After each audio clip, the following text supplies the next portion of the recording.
Ah, le chef étoilé Thierry Marx est avec nous ce matin. Bonjour Thierry Marx. Bonjour chef, merci d'être avec nous. Vous sortez votre livre L'assiette santé que vous avez coécrit avec le docteur Alexandra Dalu et c'est publié chez Flammarion.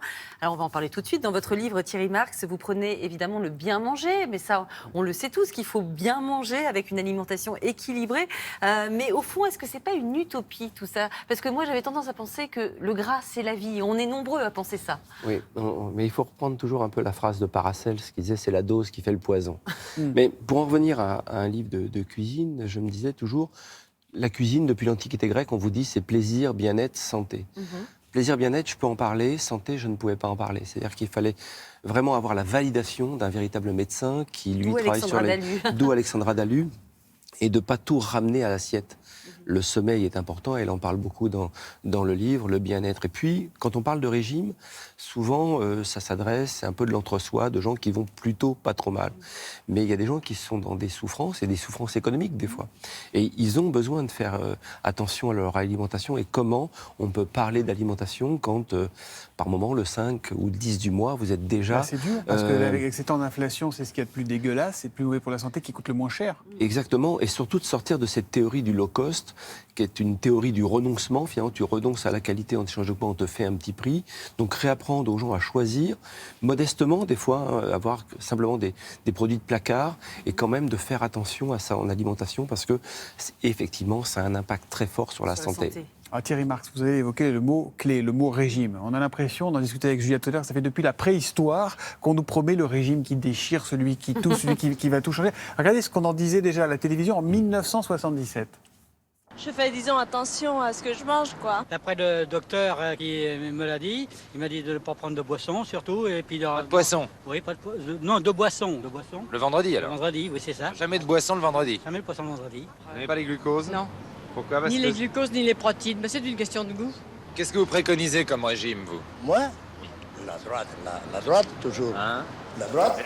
La quoi? La quoi? La droite. La droite. Bon, Ah, le régime politique. Oui, d'accord. Politique. Bon, c'est quoi la bonne recette? Pas politique, mais alimentaire. C'est quoi? Le docteur Dalu, avec qui je travaille, lui dit il n'y a pas de régime adapté. Vous pourriez faire un régime le lundi, puis un autre le mardi, etc. etc. Donc c'est celui qui vous convient le mieux, finalement. Ouais. C'est celui-là que vous allez suivre plus facilement. Et encore une fois, dès lors que vous commencez par l'interdiction, c'est une violence absolue. Et au bout de 15 jours, vous dites, bon, allez, stop, ça va, c'est brutal. Tu vois. Donc je pense que c'est, enfin, encore une fois, à reprendre la phrase de Paracelse, c'est la dose qui fait le poison. Point trop d'infos. Point trop d'infos. Et bien ensuite, lutter aussi beaucoup contre la sédentarité. Ouais. On a toujours l'impression que tout va se résoudre parce que vous faites attention à votre alimentation.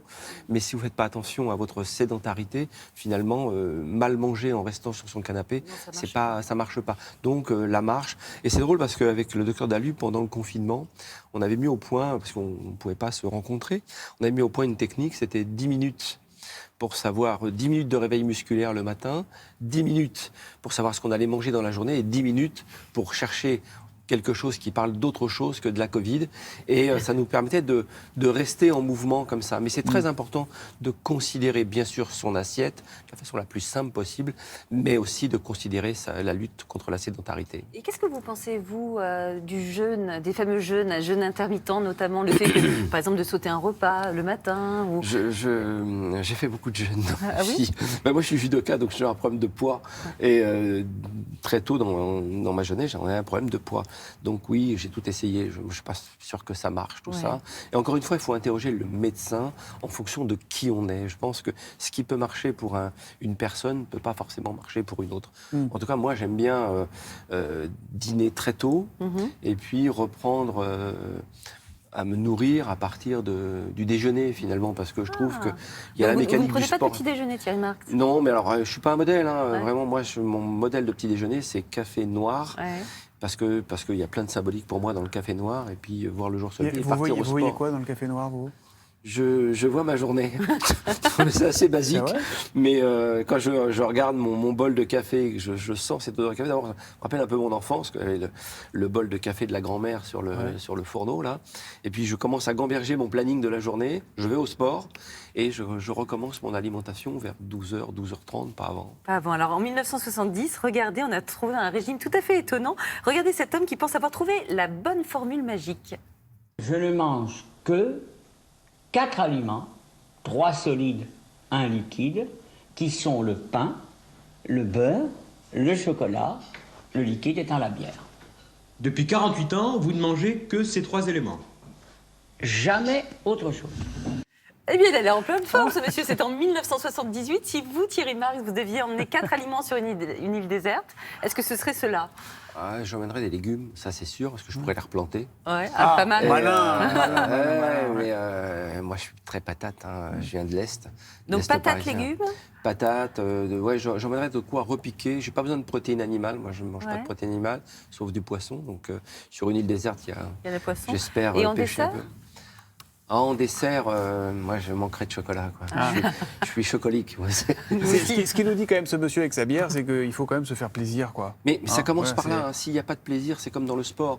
Si vous commencez à ce que ce soit une vraie contrainte, vous ne faites plus de sport, vous arrêtez très vite.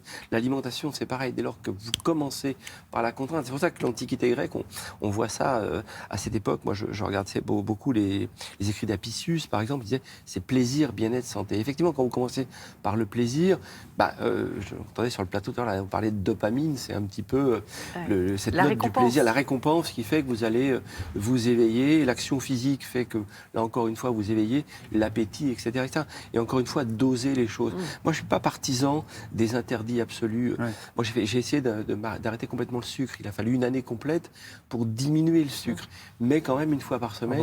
Un petit carré de chocolat. Une fois par semaine seulement. C'est tout. Alors, non, le chocolat, c'est tous les jours. Chocolat noir, c'est tous les jours. Mais noir, ça va, c'est pas trop sucré. Ah non, noir, c'est trop sucré. Bien alors, c'est fort. Mais un flan pâtissier une fois par semaine. Lequel, le vôtre? Alors, pas que le mien. Non, moi, je suis un benchmarker du flan pâtissier parisien. J'adore ça. Je viens de goûter celui de mon copain Michalak, qui est à la pistache. Celui de Lignac sans œufs, il est étonnant. il est bien aussi. Celui de Thierry, oui, formidable. Et celui de Mori Yoshida.